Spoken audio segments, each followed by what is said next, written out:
Saviez-vous que parmi les premiers aborigènes australiens, on parlait jusqu'à 250 langues et 700 dialectes?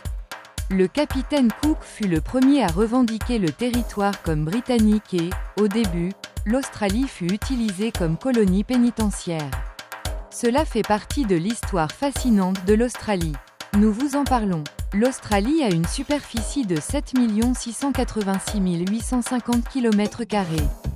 Sa capitale est Canberra, la langue officielle est l'anglais et les principales villes sont Sydney, Melbourne, Brisbane, Perth et Adélaïde. Comment commence l'histoire de l'Australie? On pense que les aborigènes australiens sont arrivés par bateau depuis l'Asie du Sud-Est il y a environ 50 000 ans. Lorsque les Européens sont arrivés et ont colonisé l'Australie, environ 1 million d'aborigènes y vivaient et pratiquaient la chasse et l'agriculture. Au XVIIe siècle, plusieurs explorateurs atteignirent les côtes australiennes. En 1770, le capitaine James Cook débarqua et revendiquait le territoire au nom de la couronne britannique. Dès lors, l'Australie servit de colonie pénitentiaire pour les prisonniers venus de Grande-Bretagne.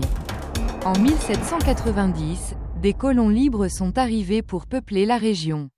Ils ont progressivement déplacé les aborigènes en raison de la confiscation des terres et des maladies apportées par les Européens.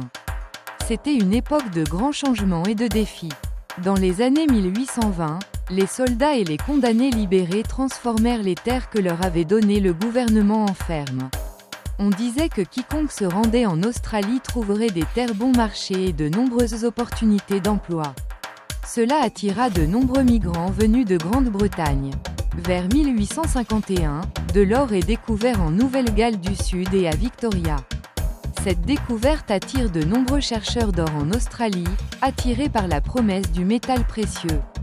Les gisements d'or apportent une grande prospérité à des villes comme Melbourne et Sydney. En 1901, l'Australie est créée, composée de 6 États.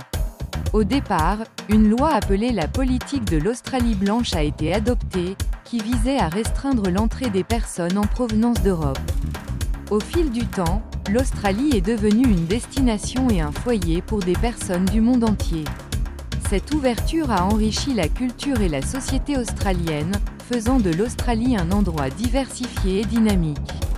L'Australie a envoyé quelques 400 000 volontaires pour la Première Guerre mondiale, et on estime qu'environ 60 000 d'entre eux ont perdu la vie.